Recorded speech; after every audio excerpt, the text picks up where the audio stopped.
当我愿意让心敞开，宇宙便可以把更多放进来。这句话是在我终于发现自己其实一直紧闭着门的那一天浮现的。我曾经很渴望更多，更多机会，更多爱，更多理解与支持。我向生命祈求，向未来想象，向世界丢出期待。可同时，我的心却是收紧的。我害怕失望，害怕落空，害怕一旦敞开就会受伤。于是我学会保留。话说一半，情感收一半，期待葬一半。我对外界说我准备好了，却在内在悄悄筑起墙。那堵墙不是拒绝，而是防备。可防备的代价是，即使祝福来了，也找不到入口。直到某一天，我在一次深刻的孤单里突然明白，也许不是世界吝啬，而是我没有真正打开。那一刻，我没有责怪自己，我只是轻轻问，如果我愿意再多信任一点，会发生什么？我开始练习在小地方敞开，在对话里多一分真诚，在关系里多一分坦白，在梦想前多一分承认。我不再急着保护，不再急着预设最坏的结局。当我让心松开一点点，我感觉到空气变得流动。那种流动让我安心，而不是脆弱。奇妙的是，当我停止收缩，新的可能开始出现。机会变得清晰，连结变得真实，资源开始靠近。不是因为宇宙突然改变，而是因为我终于让它有空间进来。我明白，敞开不是没有界限，而是有信任。信任自己能承接，信任生命会回应，信任即使受伤也仍然完整。现在的我依然会有防备的时刻，但我会提醒自己，收缩只会让世界变小。当我愿意让心敞开，宇宙便可以把更多放进来。更多理解，更多机会，更多刚刚好的相遇。而我只需要站在那里，准备好接住。当我停止把注意力放在缺乏，丰盛便开始为我聚集，是在我终于发现自己一直活在匮乏的想象里时浮现的。我曾经很习惯盘点没有的，钱不够多，时间不够用，资源不够强，爱不够稳。每一天醒来，我第一个念头不是感谢，而是比较。别人更成功，别人更幸运，别人更被看见。我把目光放在差距上，放在不足上，放在还没拥有的那一块。久而久之，世界在我眼里真的变得稀缺。机会看起来有限，支持显得稀少，连小小的好运都像偶然。直到某一天，我突然疲惫了。疲惫于永远不够，疲惫于不停追赶，疲惫于把自己放在落后的位置。我停下来问自己，如果我把注意力移开缺乏，会发生什么？这个问题改变了我看世界的方式。我开始刻意看见已经存在的那份稳定的收入，那几个愿意支持我的人，那一点一滴累积的能力。原来我并不是一无所有，只是习惯忽略。当我把焦点从缺乏转向拥有，内在的感受慢慢改变。焦虑少了一点，比较淡了一点，心变得宽了一点。而在那份宽里，新的东西开始流动，不是奇迹式的暴增，而是自然的靠近。合作变得顺利，机会变得清晰，资源开始串联。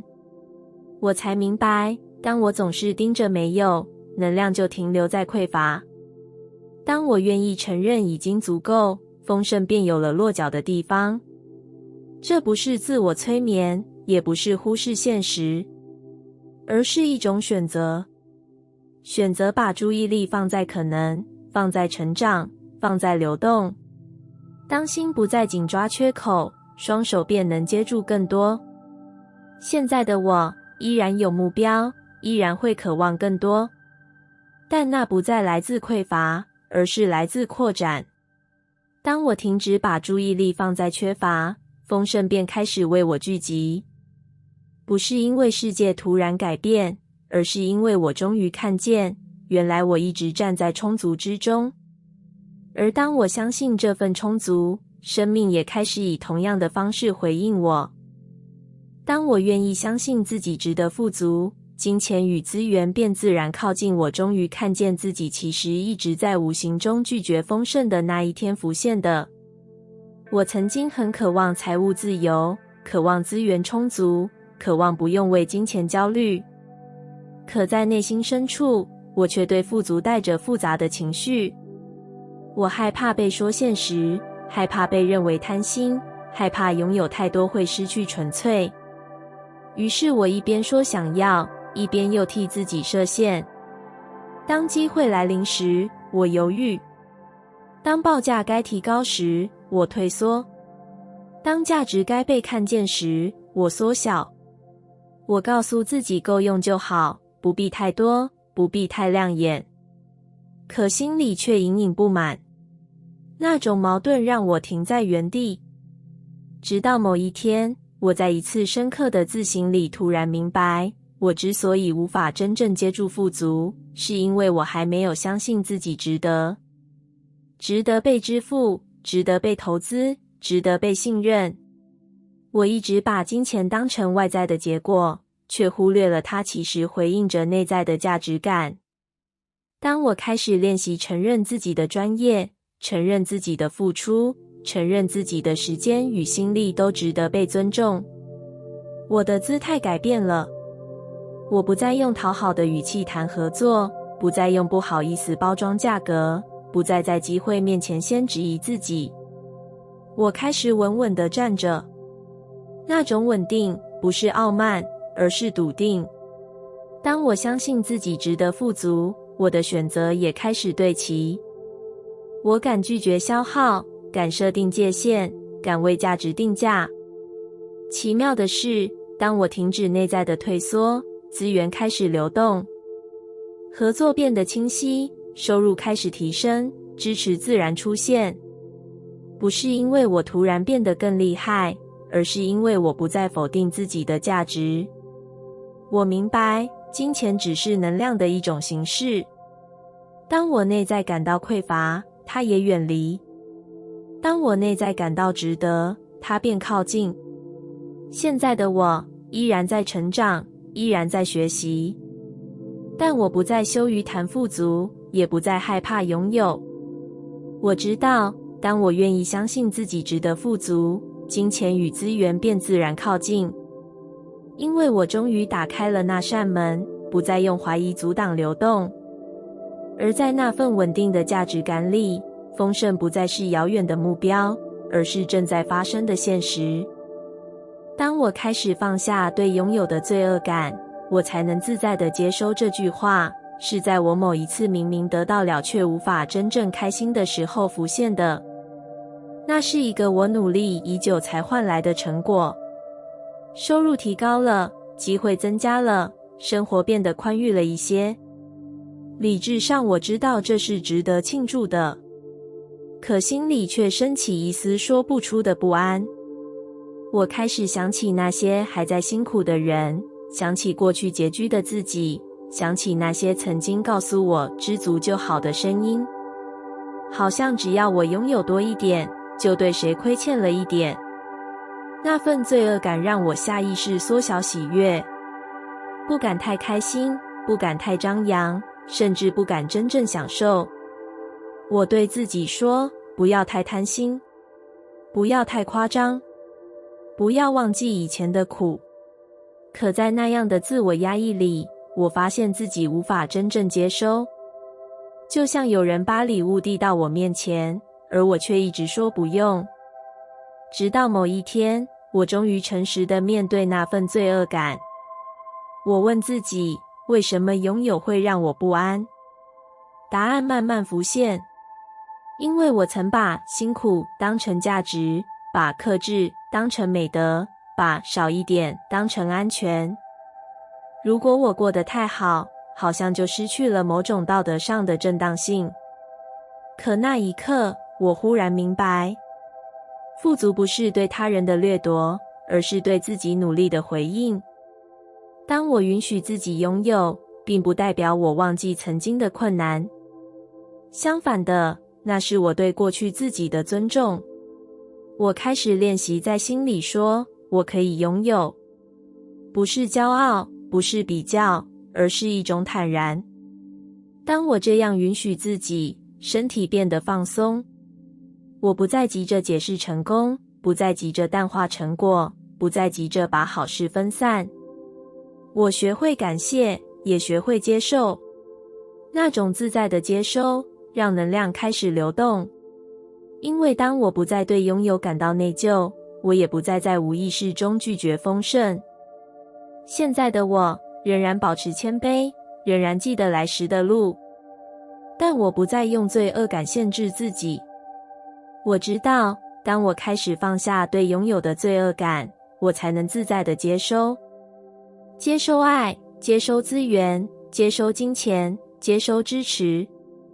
而当我自在地接收，生命的流动才真正完整。因为给予与接受本来就是一体。当我允许自己拥有，我也为世界创造更多可以流动的空间。当我愿意接受生命的礼物，它们便不再停止在门外。我意识到自己其实很常把祝福推回去的那一天浮现的。我曾经很努力学习，努力付出，努力成为更好的人。我总觉得，只要我够努力，生命就应该给我回应。可当机会真的出现时，当有人向我伸出手时，当意外的好运降临时，我却下意识退了一步。我会说还没准备好，会说自己不够资格，会说再等等。好像只要晚一点接受，就比较安全。我害怕承担，害怕辜负，害怕一旦接住就必须负责。于是那些礼物停在门外，而我却抱怨世界不够慷慨。直到某一天，我在一次错过之后忽然明白，原来不是没有给我，而是我没有打开门。这个觉察让我沉默很久。我开始回想那些曾经靠近的礼物，那份本可以更进一步的合作，那段愿意更深入的关系，那个其实适合我的舞台。他们都曾来到门口，只是我用怀疑锁上了门。那一刻，我做了一个温柔的决定。当下次机会出现时，我不再立刻评估自己配不配。我先说谢谢。这个小小的转变，让我感觉到不同。当我愿意接受，我不再急着解释，不再急着退缩，不再急着把光让出去。我让礼物真正落在手心。那种接住的感觉，不是张扬，而是踏实。我明白，接受不是贪心，而是允许流动。当我拒绝时，能量停滞；当我接纳时，能量循环。生命给予，我承接，然后再把那份丰盛延续出去。现在的我仍然会有迟疑，仍然会有不安，但我会提醒自己，礼物来到门前，是因为我已经准备好了某个部分。当我愿意接受生命的礼物，它们便不再停止在门外。它们走进来，成为新的可能，新的关系，新的篇章。而我终于学会不再错过那原本就属于我的祝福。当我开始允许自己被祝福，祝福便开始以更大的方式流动。我终于不再对好事感到不安的那一天浮现的。我曾经对祝福抱着一种复杂的心情。